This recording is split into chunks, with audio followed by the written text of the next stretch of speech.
غزہ اور غرب اردن کے مختلف علاقوں پر جاری وحشیانہ صہیونی جارحیت میں مزید کئی فلسطینی شہید اور زخمی ہو گئے۔ غزہ میں الدرج کے علاقے میں ایک رہائشی مکان پر صہیونی بمباری میں کم سے کم 19 فلسطینی شہید ہو گئے۔ غزہ کے جنوب میں خان یونس کے خزاں علاقے پر صہیونی فوج نے گولہ باری کی۔ غزہ کے شمال میں بیت لاہیہ میں بھی غاصب صہیونی فوج نے ایک ایسے مکان کو بمباری کا نشانہ بنایا جس میں بے گھر فلسطینیوں نے پناہ لے رکھی تھی۔ فلسطینی ذرائع نے اعلان کیا ہے کہ صہیونی حملوں کے نتیجے میں کمال العدوان اسپتال کو ایمرجنسی وارڈ میں آگ لگ گئی۔ دیر البلح پر بھی صہیونی فوج کی بمباری میں 2 فلسطینی شہید اور متعدد دیگر زخمی ہو گئے۔ صہیونی فوج نے غزہ کے شمال میں کمال العدوان کے اطراف کے علاقوں کو 9 بار حملوں کا نشانہ بنایا جس میں کئی فلسطینی شہید و زخمی ہو گئے۔ غزہ کے صحابہ علاقے میں ایک رہائشی مکان پر بھی صہیونی جنگی طیاروں نے بمباری کی۔ صہیونی حکومت نے المعمدانی اسپتال کے اطراف کے علاقوں کو بھی جارحیت کا نشانہ بنایا۔ صہیونی فوج نے غزہ کے جنوب میں الزیتون میں رہائشی مکانات کو تباہ بھی کیا۔ ادھر فلسطین اسکوائر کے قریب صہیونی جارحیت میں تباہ شدہ ایک مکان سے 8 فلسطینی شہداء کی لاشیں باہر نکالی گئیں۔ النصیرات کیمپ پر صہیونی ڈرون حملے میں بھی 15 فلسطینی شہید اور 10 دیگر زخمی ہوئے ہیں۔ نابلس میں بھی صہیونی فوج نے ایک فلسطینی کو شہید کیا جبکہ تحریک استقامت کے مجاہدین نے صہیونی فوجیوں کو دستی بموں سے جوابی حملے کا نشانہ بنایا۔ صہیونی فوج کے پچھلے 15 مہینے سے جاری وحشیانہ حملوں میں غزہ میں 45,000 سے زائد فلسطینی شہید ہو چکے ہیں جن میں بیشتر تعداد خواتین اور بچوں کی ہے۔ تاہم صہیونی فوج اور نیتن یاہو کی حکومت ابھی تک اپنا ایک بھی مقصد حاصل نہیں کر سکی ہے۔ مقبوضہ فلسطین میں اسکولی طلباء نے مظاہرہ کر کے حماس کے ساتھ اسرائیلی قیدیوں کے تبادلے کا معاہدہ کیے جانے کا مطالبہ کیا ہے۔ صہیونی حکومت کے 200 اسکولوں کے طلباء نے آج بدھ کو مقبوضہ فلسطین کے مختلف علاقوں میں مظاہرے کر کے فلسطینی مزاحمت کاروں کے ساتھ قیدیوں کے تبادلے کا معاہدہ کرنے کا مطالبہ کیا ہے۔ العالم نیوز چینل نے صہیونی اخبار ہارٹس کے حوالے سے لکھا ہے کہ آج مقبوضہ فلسطین کے مختلف علاقوں میں 200 صہیونی اسکولوں کے طلباء سڑکوں پر نکل آئے اور ایک زبردست مظاہرے میں تحریک حماس کے ساتھ قیدیوں کے تبادلے کے معاہدے کا مطالبہ کیا۔ حال ہی میں ہزاروں صہیونیوں نے ایک بار پھر فلسطینیوں کی اسلامی مزاحمتی تحریک حماس کے ساتھ قیدیوں کے تبادلے کی حمایت میں سڑکوں پر مظاہرہ کیا اور اس سلسلے میں تاخیر کی وجہ سے صہیونی حکومت کے وزیر اعظم بنیامین نیتن یاہو کے خلاف نعرے لگائے۔ ارنا کے مطابق غزہ پر صہیونی فوج کی بمباری میں صہیونی قیدیوں کی ہلاکت اور تحریک حماس کے ساتھ قیدیوں کے تبادلے کا معاہدہ کرنے میں نیتن یاہو کی ناکامی نے مقبوضہ علاقوں کے عوام میں نیتن یاہو انتہا پسند صہیونی کابینہ کے خلاف غصے کی لہر دوڑا دی ہے۔ پاکستان کی اپوزیشن جماعتوں نے سیاسی مطالبات تسلیم نہ ہونے پر ایوان سے واک آؤٹ کیا۔ قومی اسمبلی میں اپوزیشن لیڈر عمر ایوب نے اجلاس کا بائیکاٹ کرتے ہوئے کہا کہ جب تک بانی چیئرمین عمران خان اور پی ٹی آئی کارکنان کو رہا نہیں کیا جاتا، ہمارے ارکان کو استعفیٰ دینے کے لیے دھمکیاں دینے کا سلسلہ بند نہیں کیا جاتا، اس وقت تک ہم کارروائی کا حصہ نہیں بنیں گے۔ اپوزیشن لیڈر عمر ایوب خان نے وزراء کی ایوان زیری میں عدم موجودگی پر سوال اٹھایا اور کہا کہ اجلاس میں صرف ایک وزیر مملکت اور ایک وفاقی موجود ہے، باقی وزراء کہاں ہیں؟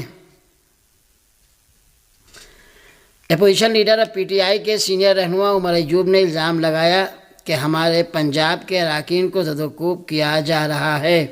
عمر ایوب نے کہا کہ جب تک بانی چیئرمین عمران خان اور پی ٹی آئی کارکنان کو رہا نہیں کیا جاتا، ہمارے ارکان کو استعفیٰ دینے کے لیے دھمکیاں دینے کا سلسلہ بند نہیں کیا جاتا، اس وقت تک ہم کارروائی کا حصہ نہیں بنیں گے۔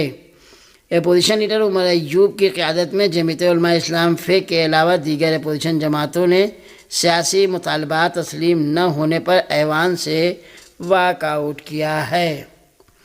پاکستان میں پشاور ہائی کورٹ نے بانی P T I Imran Khan کی اہلیہ بشریٰ بی بی کی حفاظتی ضمانت میں توسیع کر دی ہے۔ بشریٰ بی بی کے خلاف مقدمات کی تفصیل کی فراہمی کے لیے درخواست پر جسٹس صاحبزادہ اسد اللہ اور جسٹس وقار احمد نے سماعت کی۔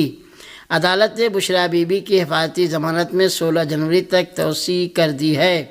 درخواست گزار کے وکیل نے کہا ہے کہ اسلام آباد میں توشہ خانہ کیس 2 میں آج بشریٰ بی بی کی پیشی ہے۔ ہم نے حاضری سے استثناء کی درخواست دائر کی ہے۔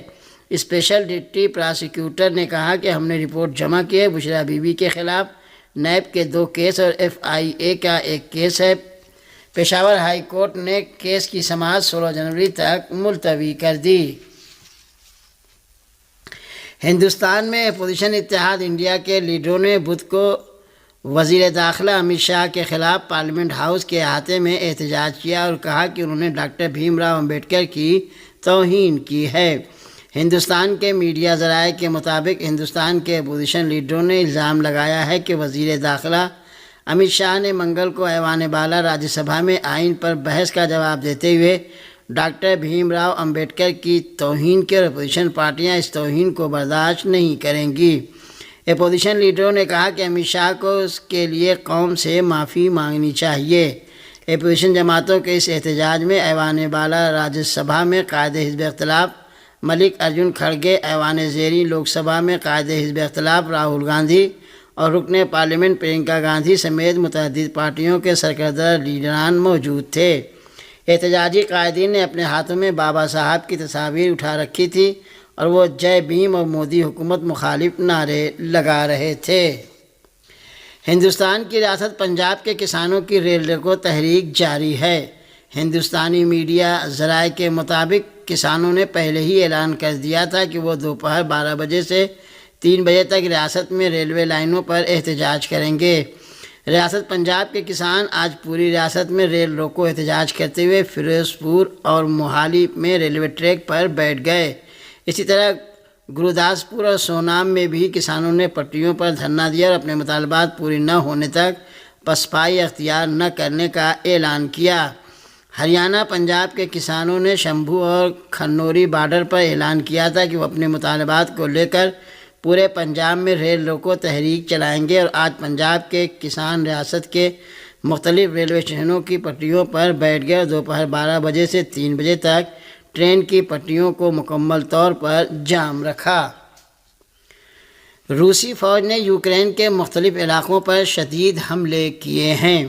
یوکرین کی بری فوج کے کمانڈر الیگزینڈر سیرسکی نے یوکرین کے علاقوں کو رسک اور ڈونیٹسک کے علاقوں میں روسی حملوں میں شدت آنے کی خبر دی ہے۔ روئٹرز کی رپورٹ کے مطابق سیرسکی نے سرکاری اور علاقائی حکام سے ایک آن لائن خطاب میں کہا کہ یہ تیسرا دن ہے جب کورسک کے علاقے پر دشمن نے شدید حملے کیے ہیں۔ اس کے بعد سیرسکی نے دعویٰ کیا کہ روس شمالی کوریا کے افواج کو مکمل طور پر استعمال کر رہا ہے اور اسے اس خطے میں کافی نقصان ہوا ہے۔ اسی دوران ایک امریکی فوجی اہلکار نے بھی اس دعوے کو دہراتے ہوئے کہا ہے کہ کورسک کے علاقے میں شمالی کوریا کے فوجیوں کو بہت زیادہ جانی نقصان پہنچا ہے۔ یوکرینی فوج نے ایک رپورٹ میں اعلان کیا ہے کہ اس کی افواج نے کورسک کے علاقے میں 42 روسی حملوں کو پسپا کر دیا۔ ایک اور رپورٹ کے مطابق 24 گھنٹوں کے اندر مسلح تصادم کی تعداد 68 تک پہنچ گئی، جبکہ گزشتہ ہفتے تک یہ تعداد یومیہ تقریباً 40 تھی۔ یوکرین نے اگست میں کورسک کے علاقے پر حملہ کیا تھا، لیکن اس کے بعد سے اب تک وہ اپنے زیر تسلط 40% سے زیادہ علاقوں سے ہاتھ دھو بیٹھا ہے۔ اور آخر میں یہ خبر کہ روسی انٹیلیجنس حکام نے ایک مشتبہ ازبک شہری کی گرفتاری کی خبر دی ہے کہ جس نے ایک سینئر روسی جنرل ایگور کریفلوف کے قتل کا اعتراف کیا ہے۔ روئٹرز کے مطابق روس نے بدھ کے روز اعلان کیا ہے کہ اس نے ایک ازبک شہری کو حراست میں لیا جس نے جنرل کریلوف کے قتل کے لیے یوکرین کی سیکورٹی سروسز کی خدمات حاصل کرنے کا اعتراف کیا ہے۔